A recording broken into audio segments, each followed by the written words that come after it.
So there were all these experiments on some 75,000 people all over the world, in Finland, Australia, the UK, the US, mostly in the US, testing to see if if there would be two groups. One group would eat saturated fat, regular milk, regular cheese, regular meat. And the other group would have soy-filled cheese, soy-filled milk, whatever the Impossible Burger version of then was. They would eat that. And at the end of all those experiments, they universally could not find that saturated fats, eating more of them, had any impact on your likelihood of dying from cardiovascular disease.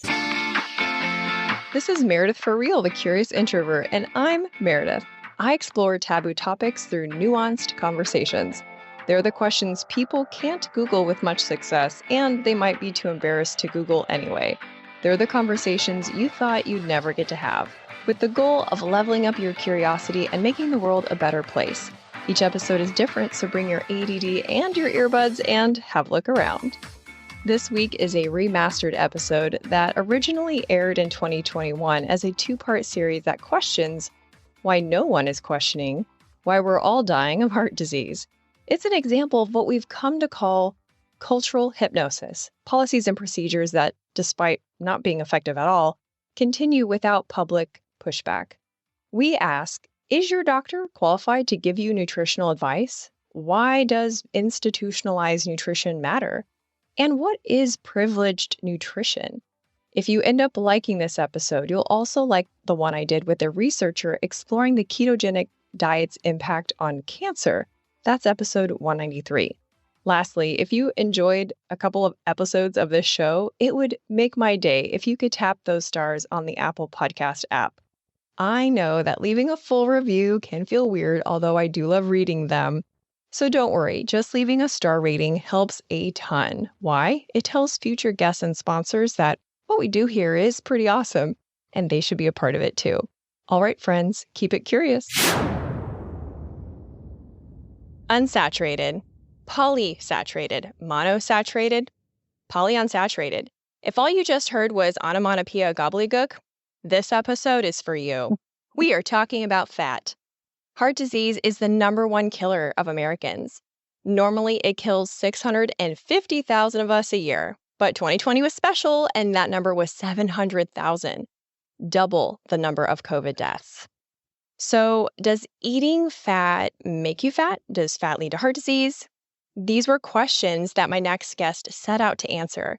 Before getting her master's at Oxford, she studied biology at Yale and Stanford and majored in American studies. Later, the pre-med student turned journalist was writing for Gourmet magazine when her editor assigned her to a story about trans fats.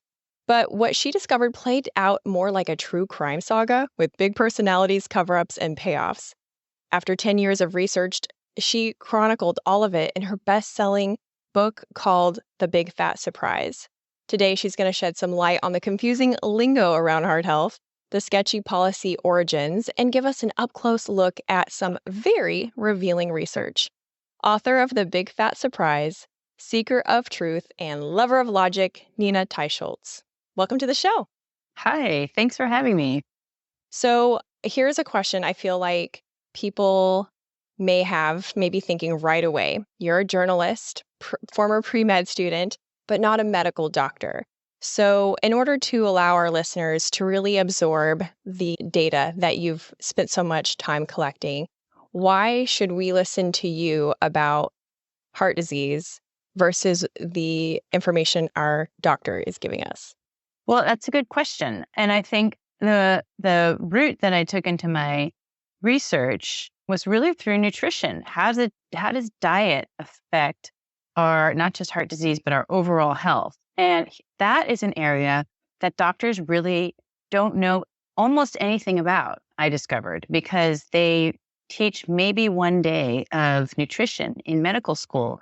And otherwise, they're really taught how to prescribe pills, other kinds of medications, but nutrition is not part of their training, which is extremely sad, I think, from the perspective of the fact that there's now a huge body of science to show that changing your diet can actually reverse metabolic diseases. But it just means that there's this kind of vacuum, an area where doctors don't study it And so there's space for journalists to sort of come in and to do the work that really hasn't been done, which is a kind of a rigorous look at what the science says on nutrition and health. And you don't accept any financial support from any interested parties or Right. So companies or industries. yeah, Why is that so important? important point. So one of the important points is that I do not receive any money from industry and never have. And I don't receive any money. There's a nonprofit that I run. We don't receive any money from industry. So I've tried, and I remained as squeaky clean as possible, which is hard because I've been offered many shares in startups that are now now worth, I don't know, billions. But the other thing I think it's important for people to know, especially as we go on in our conversation, is that I really had no preconceptions about diet at all. I was your average kind of not educated eater, except for what I knew were two things: don't eat red meat and don't eat butter, and minimize the cheese and eat low fat whenever possible. So that's what I knew going into the beginning of this journey, which dramatically changed during the course of my investigations. But it really changed because I read the science and came to understand that some of the things that I thought were true really were not supported by the evidence. Well, I can't wait to get into when you started digging into research, what you uncovered. It was one of the most surprising things to me was your process of finding the information and the pushback that you got. But we'll get to that soon. Let's start with some definitions. So first, what is heart disease exactly? Heart disease is an umbrella term that is used, and I think its most common understanding is atherosclerosis. That's just not an easy word to say, but that is what is a buildup of plaque in your arteries. That's what most people think of when they think of heart disease. But there are actually various other kinds of heart disease that include ischemic heart disease, which is when there's reduced blood flow to all your organs. There's cardiomyopathy, which is a deterioration of the heart muscle. There's inflammatory heart disease, which is an inflammation of the heart muscle. And there's also kind of all body reduction in your your circulatory ability. And that is due to high blood pressure, and it's called hypertensive heart disease. So all these things are under this umbrella term of heart disease. And also, I would say stroke is probably closely enough related to heart disease that it's often included in analyses of heart disease. And what about polysaturated, polyunsaturated, monounsaturated? Like, talk to me with definitions. Pretend for a moment that it is a bar and like it's last call and I'm still sitting there and someone needs to drive me home. Like, give me that version of the definition. Like, I'm really drunk and a little dumb. Okay. All right, you dumb, drunken people out there. So fats. All fats come in different forms, all right? And it has to do with the structure of the chemical molecules. And almost all foods contain all kinds of fatty acids. If vegetable oils are largely, so I'm talking about soybeans, sunflower, canola oil, all those oils that you use, nearly all of them are what's called polyunsaturated fats. And the poly just means that it has multiple double bonds. And the only thing you have to know about that is that all those double bonds, they can break open, especially when they're heated, and bond with oxygen. And so oxygen is what creates oxidation and leads to inflammation, and that's bad. You do not want that happening in your body. That's why you eat antioxidant foods. So then there's something called monounsaturated fats, which is mono means just one double bond, so only one opportunity to open up and bond with oxygen. That's mainly olive oil. So that's why olive oil is, from a perspective of oxidation, a little healthier than the poly many double bond vegetable oils. And then finally, there's what we think is the worst fat, which is saturated fat. The saturated just refers to the fact that it has no double bonds. So no opportunity to bond with oxygen. So ironically, it is actually the most stable fat, and it won't oxidize, and it's safer to cook with, which is, I know, we're now upside down. Now you're like, I need to go home because my brain can't handle this upside down world you're telling me. But it turns out that saturated fats are the most stable and therefore the best for cooking. Okay, so I like, what is it called? Alliteration. So saturated, safe. It's a generalization, but it works for me and I can remember it. Saturated, safe. Poly equals oxidized. And I don't have a P word to go with that, but I'll work on it. I'll work on it. How about plenty of oxidation? Oh, bam. There we go. Okay, plenty of oxidation, saturated, safe. Okay, so heart disease. There weren't a lot of cases noted before the 1900s. How do we know that those cases of heart disease were just simply undocumented and that they existed? Yeah, this is a good question because when you go back and look at the medical literature in the early 1900s, and even in the middle of the 19th century, so in the 1800s, there were scientists studying heart disease. There were textbooks on heart disease. They had seen it. They knew what it looked like. They knew its manifestations, but they weren't seeing it show up in hospitals. So even in Mass General, a big hospital in a big city, they were not seeing cases of heart disease, or very few cases, just like a handful during the course of a year. And these were by the doctors who were leaders in the field that just did not see these cases. So by the 1920s, however, the late 1920s, heart disease had risen to become the number one killer in the nation, especially of men.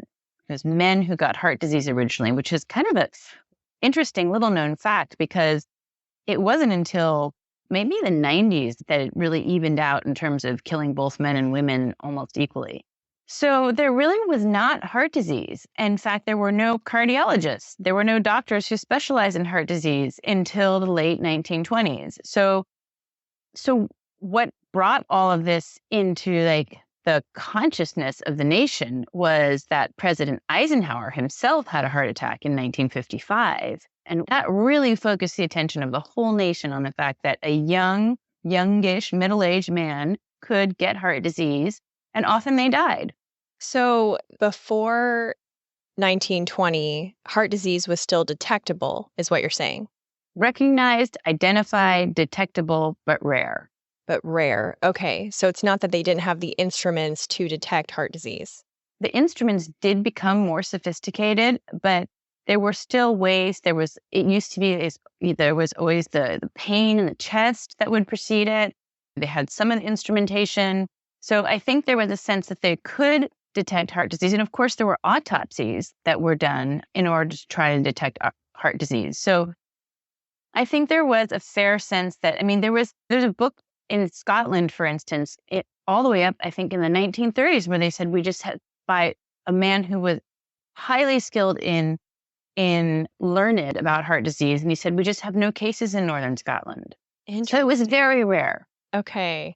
You mentioned in another interview that the heart health hypothesis is the most studied hypothesis in nutritional history, and yet there are stacks and stacks and stacks of studies showing that it is not true.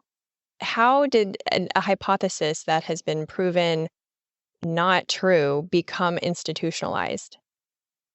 Okay, this is a little bit of a long answer. So you're talking about the diet heart hypothesis. It was proposed by a professor named Ancel Keys in the late 1950s, and the hypothesis was that saturated fats and dietary cholesterol, so eating eggs, red meat, cheese, would cause your cholesterol in your body to rise. In those days, it was only total cholesterol that they measured. And that would sort of clog your arteries like hot oil going down a cold stove pipe and give you a heart attack, and you would die. And that was this idea. That became enshrined as official policy by the American Heart Association in 1961. So that's the first time anywhere in the world that an organization is telling the public, do not or cut back dramatically on saturated fat and cholesterol in order to prevent heart disease. That was the first time that people started saying, cut back on red meat, cut back on full fat dairy, cut back on eggs, shellfish, anything with cholesterol and saturated fats. So now it's policy. Well, it's very powerful when something becomes policy. There's a tremendous disinclination to back off a policy, right? You don't want to be seen as wrong. You don't want to be seen as potentially having harmed people by giving them this advice. And at that time in 1961, there was only a shred of evidence that this was actually true. I mean, when I say a shred, there was a large study, but it was a very low quality evidence. It's called the 7-country study, and you can look it up and read a lot about that study, and it's also in my book. But then governments around the world tested this hypothesis in more rigorous kind of studies called controlled clinical trials. This is what we did for every drug. Any drug that you can get out of the pharmacy, it has to go through a clinical trial. And so this is the rigorous kind of evidence that policy needs. So there were all these experiments on some 75,000 people all over the world, in Finland, Australia, the UK, the US, mostly in the US, testing to see if there would be two groups. One group would eat saturated fat, regular milk, regular cheese, regular meat. And the other group would have soy-filled cheese, soy-filled milk, whatever the Impossible Burger version of then was, they would eat that. And at the end of all those experiments, they universally could not find that saturated fats, eating more of them, had any impact on your likelihood of dying from cardiovascular disease, from a heart attack, from any kind of heart disease. And most of the studies showed it didn't affect events. It didn't affect heart attacks. It didn't affect myocardial infarction or anything like that. And in many of these studies, about a dozen of them, it showed that people who were on the vegetable oil diet died at higher rates from cancer, which was extremely upsetting and disturbing and was taken very seriously when these results came out. But ultimately, all of these results became what's sort of known as like silent science. They were forgotten, they were ignored, papers weren't published, papers lay in the basements of buildings, data tapes went unanalyzed. There's really a very rich history of how all this data was somehow just ignored. So what happened was there was kind of a renaissance of interest, partly due to my book, and also there's been books by others. But about 10 years ago, scientists all over the world started to look back at this forgotten data, these forgotten studies. Again, 76,000 people tested. That is the most tested hypothesis in nutrition in the history of nutrition. And these papers, which have looked again at this whole body of knowledge, have come up with this universally, again, the same answer, that reducing your saturated fat, cutting back on red meat and dairy and all of that has no benefit for cardiovascular mortality. And I also have to say, or total mortality, which means death from any cause. So we're in a situation now where there are now some 20 of these review papers that have been published in the last decade. I just participated in the publication. I was an author on one of the most recent papers on this. But it's like knock, knock, knock at the door of the policymakers who just can't hear it, can't see it. There were actually like high-level experts in nutrition. Some of the leading nutrition experts in the field went to talk to people who run the government policy on nutrition and said, look, you have to consider the latest data on this subject.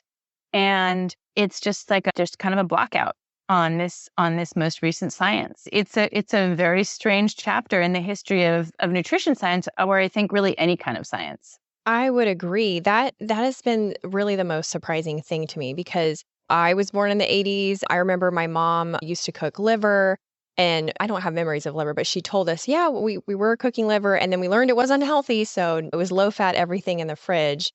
So what you're saying is historically a college professor started this? He and his colleagues, I mean, to be fair. And he himself was a very forceful individual. He was known to argue anyone to the death, according to his colleagues. He had an unshakable confidence in his own beliefs.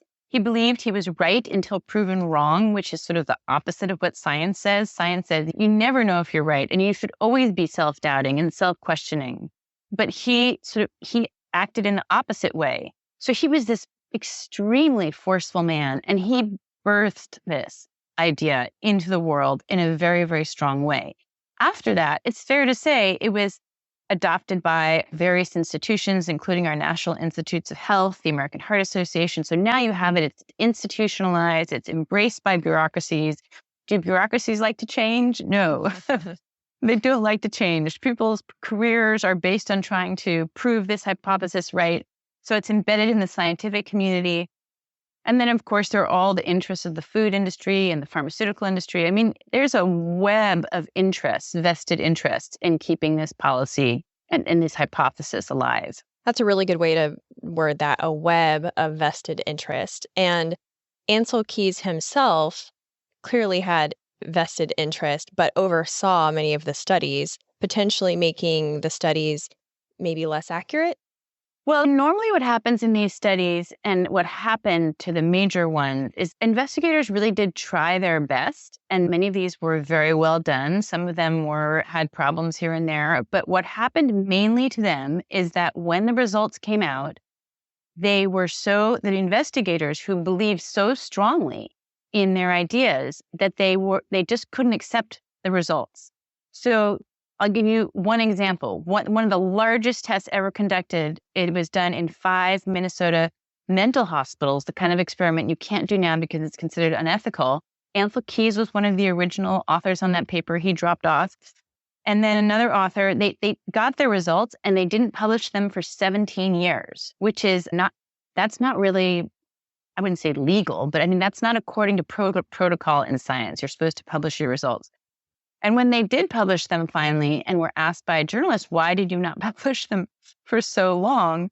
The lead investigator, Ivan France, said, well, there was nothing wrong with our experiment. We were just so disappointed in the way it came out. How is this science? It is so confusing for us and disempowering. When people hear this sort of thing, at first we lean in because it's like salacious gossip we've never heard. And then we end feeling so confused, and we go to the fridge and we pull out what we bought at the store and we don't even know what is life anymore. It's so disheartening. It is. It's disheartening, and I think it's very disorienting. I mean, my process in writing my book was on almost a nightly basis, laying down on the floor and saying, this can't be right. I can't be right. I must be wrong. I have to figure out what I did that was not correct. And I couldn't figure out any other explanation. And now that my book has been out for a while and I've seen the arguments against it, I know that what I've written is true, because I haven't seen any arguments that really challenge it. In fact, the science that's come out since then has just supported it more and more and more. But I think it's almost like an existential question that we all face, which is, how do we trust the authorities whom we want to believe? No one likes to walk around questioning every single thing. Like, is this bottle of water okay? Is this, I mean, I won't even say the obvious ones, but can I hold up my phone to my ear without getting brain cancer? I mean, I just don't know. Yeah. I think it's very hard. And for me, knowing that it took me 10 years of research to understand what I understand now about one tiny little subject. How many other subjects are there out there? It really has changed my worldview about my ability to trust authorities, which is not my habit. So I think it's very hard to reckon with this information. But if you're somebody who is fighting any kind of metabolic condition like heart disease, diabetes, type 1 or type 2, obesity, hypertension, fatty liver disease, there is an obligation to reckon with this alternative view of the science, because when somebody's health is at stake, it's just too important to ignore. I agree. And that's, from what I understand, part of your work with the Nutrition Coalition, right? Yes. To change policies, because anyone can hear this information, and we're going to dive more into it, but anyone can hear information like this and go, okay, yeah, whatever. I guess I'll just eat whatever I want. It doesn't really matter what the policy is because I'll just do my own thing. But I think, and correct me if I'm wrong, why policy matters is because it's baked into various parts of our lives, and the ability to, quote, eat whatever you want is also kind of a place of privilege in a way, because if you have the energy and resources to look all this stuff up, then first of all, good to you, because it's a lot. As you said, took you 10 years. But also, school lunches are based on these programs. Prison lunches are based on these programs.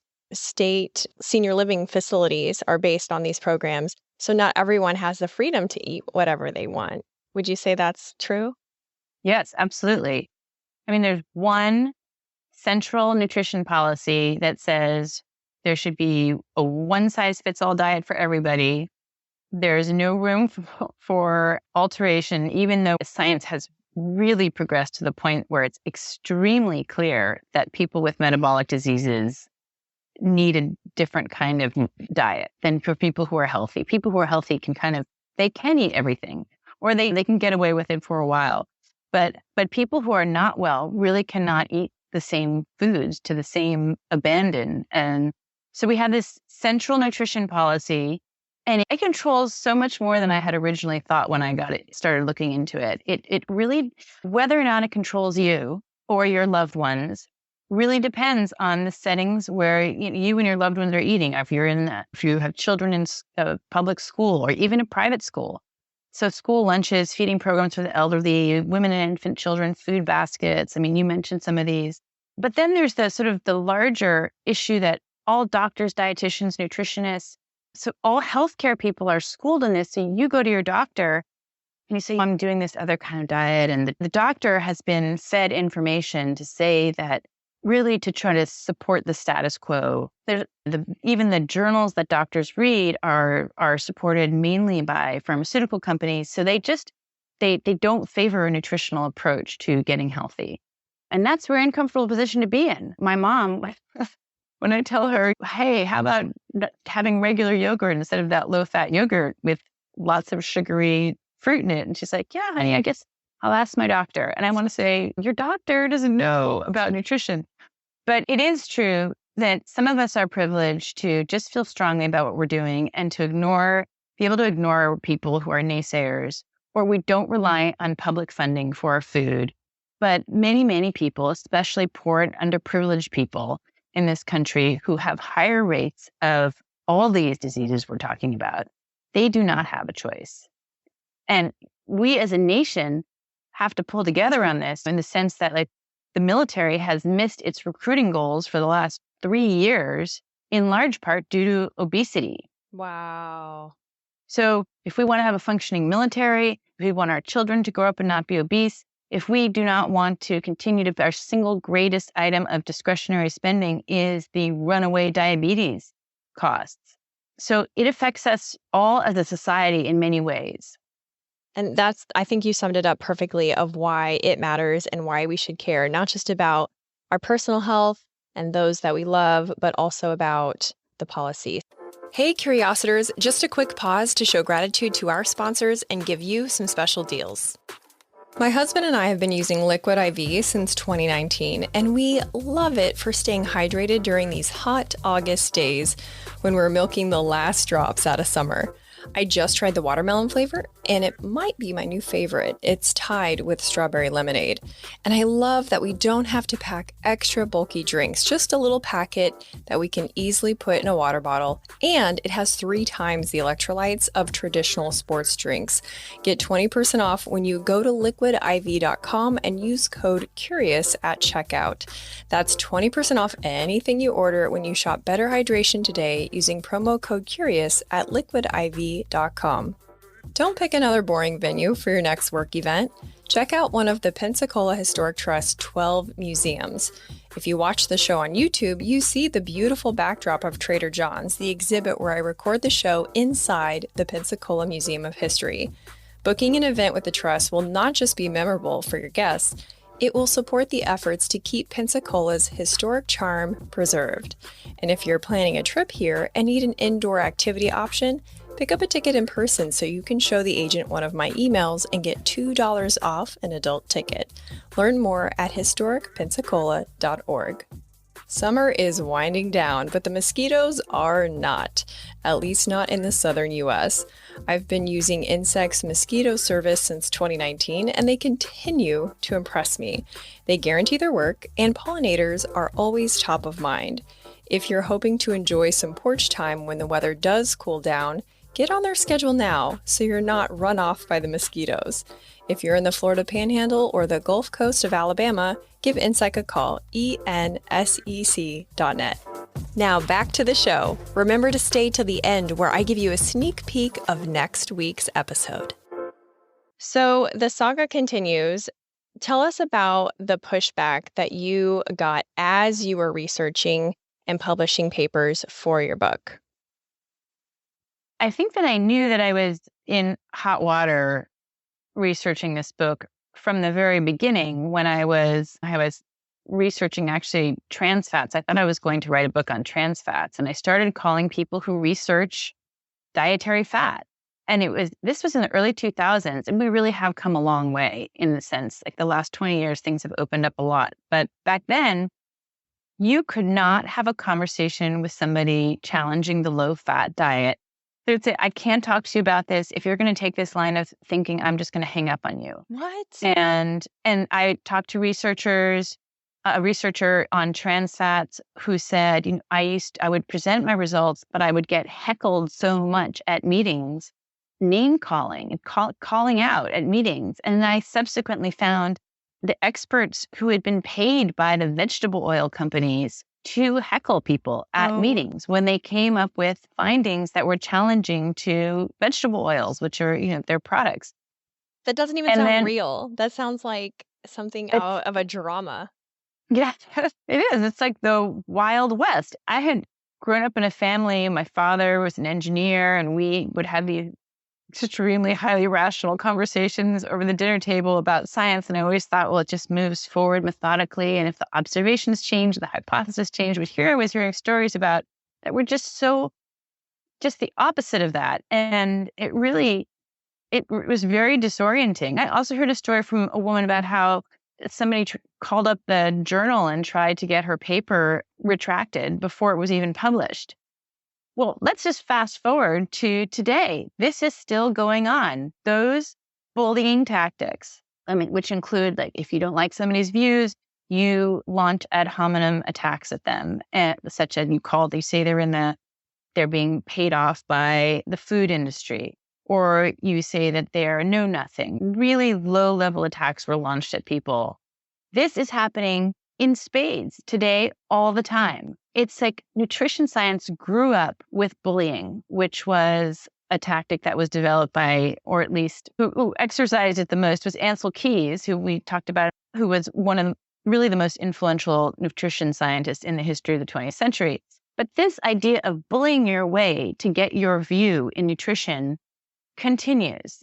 It's happened to me. When my book came out, I was attacked. I was called by somebody who used to be affiliated with Yale but is no longer. He called me a parasite of science. He said I was an animal unlike he had ever seen, which is, calling people animals is sort of practically a Nazi style tactic to demonize the enemy. I have had multiple people accuse me of being tied to the meat industry. A very famous professor, Marianne Nessel at NYU, continues to call up reporters, and it's a whisper campaign is what it's called. You whisper in their ears and you say, oh, she's being paid by the meat industry. So this is very typical. And it happens not just to me. It happens to there's one of the most rigorous set of review papers ever to come out on the subject of red meat, which is now very controversial, right? And there are very strong groups lined up against red meat.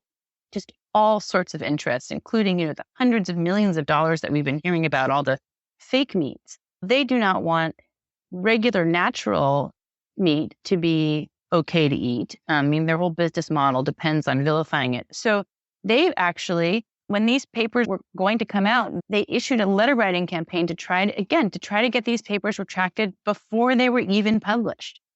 To say, these are too dangerous even to come out. They'll be so harmful if they come out. That is crazy. Based on nothing, really. Based on nothing other than they disagreed with the conclusions. I myself did a paper where there was a huge effort to try to get it retracted because I made a certain number of observations about the faulty science in our dietary guidelines. And even though they tried incredibly hard to get that paper retracted, they could not. And all of the main allegations of the paper remain true and are the only place in the world where they're documented in peer-reviewed literature.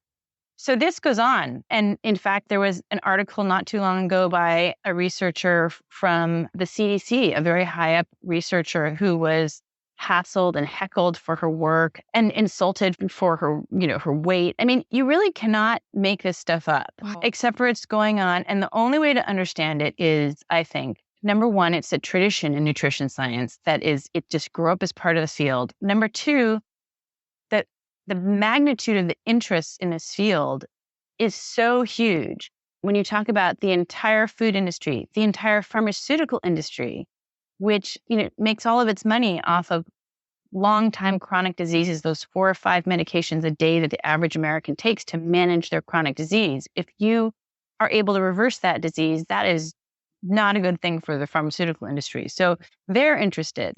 Now, if we can blame cows for climate change, then that gets oil and gas off the hook. And so you have all the real climate change wrongdoers who are trying to cast aspersion on cows. And those are huge interests, some of the biggest interests in the world.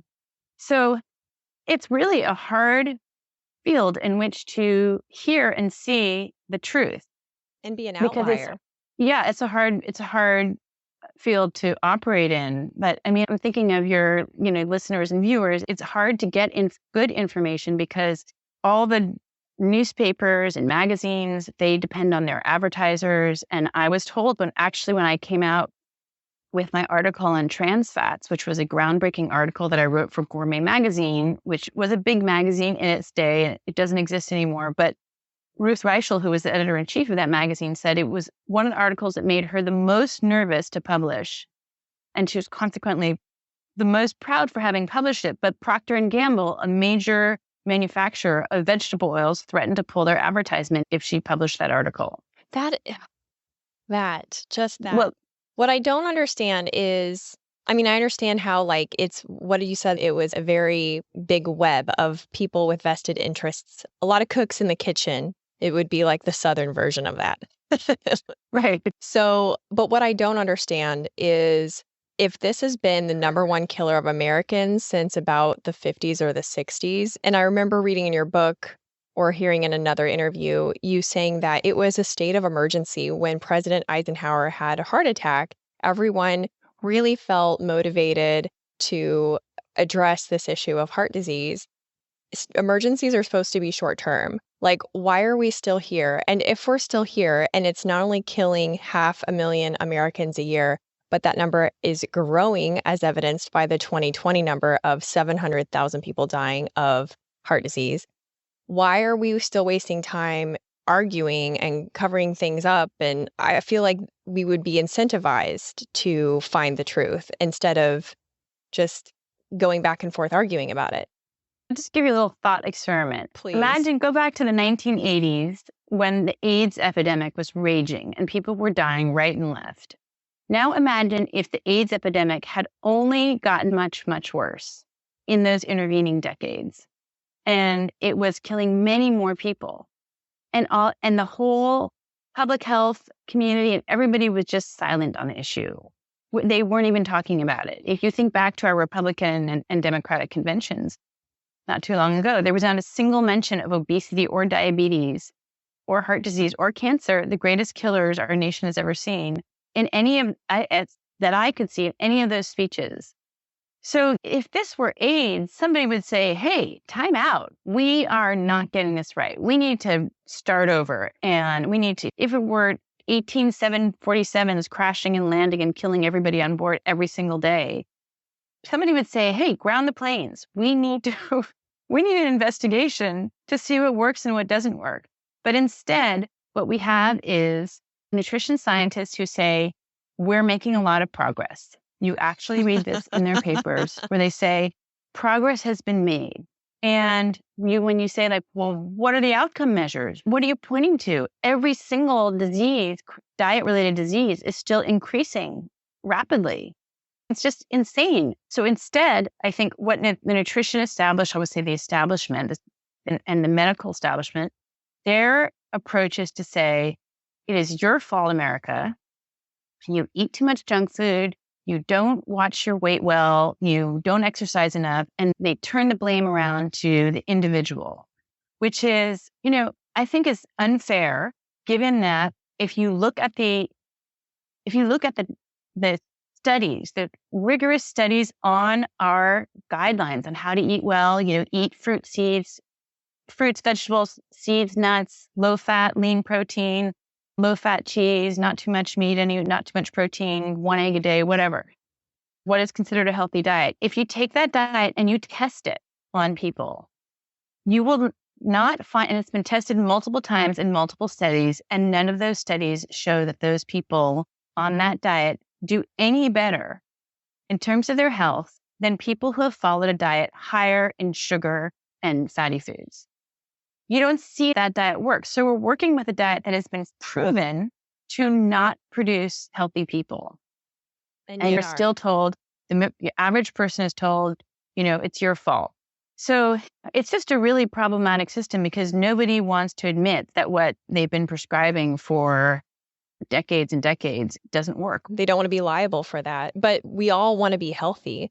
So there is potential for the normal Jane and Joe out there to be motivated to follow whatever. Like I think you even said in your book, Americans at least have really followed these recommendations to the letter. The percentage of red meat that has been consumed since like the 70s to now is, I think, half. Is that right? It's down by 28%. And red meat is down by 35% since 1970. Butter is down by 19%. Whole milk is down by 79%.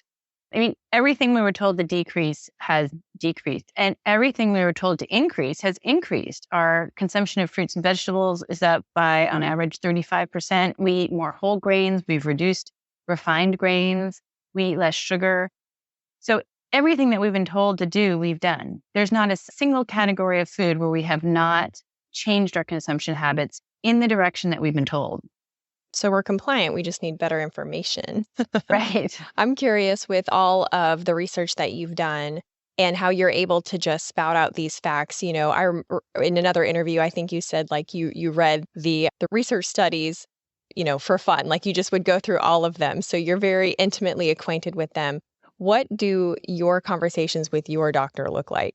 Well, first of all, I don't go to the doctor very much.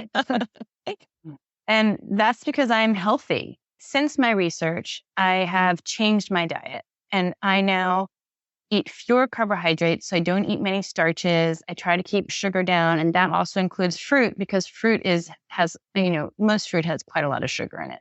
And I now eat red meat, which I didn't do for more than 25 years. I eat regular fat, cheese, dairy. I eat tuna fish salad. So I've changed my diet a lot, but I say that because it used to be when I was on my previous pretty high carbohydrate diet and not a lot of just protein foods and not very much fat, definitely a low fat diet, I would get sinus infections every year. I was constantly in to see my doctor. I had all kinds of skin problems. I mean, things I just had no idea were associated with diet. But when I changed my diet, I really no longer got sick. I mean, knock on wood, I haven't been sick in, now, 15 years. So I go to my doctor every few years to get a checkup. And we often have a fight over how many screening exams I'm going to get. And he knows that I'm just doing what I'm doing. And he can't really object because all of my cholesterol numbers look great. And, he says I'm the only middle-aged woman he knows who's lost 10 pounds since he's been seeing her. But what's interesting about doctors is that and he's my doctors are really smart. He's a great man, but they really are so locked into their ideas about that, a low carbohydrate diet must be bad. And they're more likely to maybe embrace something called intermittent fasting, where you limit the number of hours per day that you're eating. But they just have a hard time accepting a low carbohydrate diet. Even people who've lost hundreds of pounds and reverse their type 2 diabetes, and they go to their doctor and their doctor says, wow, that's some improvement, but be careful on that dangerous low carbohydrate diet you're eating. So it's just this wild disconnect. And I think you could say something about how the medical profession really no longer they're not taught to trust their own observations and really think for themselves. They're taught to prescribe medications, which is that's a sad state of things. But there are a lot of doctors who have sprung up in the last just even 5 years who will entertain alternative dietary approaches. And how do you find those doctors? Because that's the most daunting thing for those of us that feel like we need a point person for our health to go, okay, check my levels, do blood work, and then I'm going to go try this new lifestyle change, and then I'll check back in 6 to 8 months. How do you find Yeah. doctors that are maybe more in the loop? So we can post on your show notes. There's a couple of places. There are some websites that have developed really pretty good databases, including doctors all over the world, and you can look them up. It's nice to go to somebody who understands you. And also, if you decide to do something like the approach that I've taken to regain my health and weight, you need to know things like you need to eat more salt because your body metabolizes it differently. And that seems counterintuitive, but you need to know bits of information. And if you're coming off of medication, if you're, say, somebody with type 2 diabetes, and you find, people find that they rapidly reduce the amount of insulin that they need when they reduce their carbohydrates, you need a doctor who is going to monitor that very closely. So there are good reasons to really have a doctor who knows what they're doing in this field. And would they be able to recommend certain tests? Because the more I read about what cholesterol numbers mean, how much weight we place on them, and then I heard about NLR particle test or something about oxidized LDLs. All of it is very dizzying. So would a doctor be able to lead a patient through the tests that matter, or is it up to we, the listeners, to know those tests and bring them to our doctor? Okay, this is a huge topic that I'm not going to get into in too much detail, but I will tell you, for heart disease, of the regularly, commonly measured indicators, your HDL to your triglyceride ratio is the best and most reliable predictor of your risk. And that means your HDL needs to be pretty high and your triglycerides are low. HDL is reflective of your saturated fat intake. Actually, saturated fat is the best way to raise your HDL. Your triglycerides are driven by your carbohydrate content. So your sugar and things that turn into sugar once you digest them, like bread, rice, pasta, and sugary fruits. So in terms of other aspects of metabolic health, there is something called a Kraft test that is the best kind of test that you can get to see if you are en route to becoming diabetic. Because most people develop this condition called hyperinsulinemia, which is something that doesn't show up in the regular tests that you're given to see if you have diabetes. They measure something called your HbA1c. That once you have elevated HbA1c, you have been pre-diabetic probably for at least 5 years, and you could have done something about it. So you really do want to catch that a little early. And then there's, just the look test, which is if you're gaining weight and it's often that the origin of all these diseases causes, which is metabolic excessive insulin and heightened blood sugars, elevated blood sugars. Those are the conditions that's from which spring all these diseases. So from that comes obesity, type 2 diabetes, heart disease. Some people think cancer as well, non-alcoholic fatty liver disease. And, how you get those conditions, it really varies by person. There are thin diabetics. There are people who are very overweight, who have normal blood sugar. So there's a lot of variation. There is a lot of variation, but I feel like you gave the listeners a lot, some solid things that they can write down, and I will have it all written down in the email related to this episode. So if you're new to the show, every Saturday I send out an email with kind of cliff notes of what we talked about. So I'll have all the clickable resources that Nina mentioned, plus I'll have the bullet points if you're driving or multitasking while listening to this. That way you don't have to stop and write it down on your hand, and that probably wouldn't be safe anyway if you were driving. So as we wrap up, are there any other choose this, not that bullets that you want to leave with the audience? I would say choose to skip snacks, choose to let your body recover between meals. And that's something that's very contrary to what we've been told, but choose to skip snacks, choose to have your children skip snacks.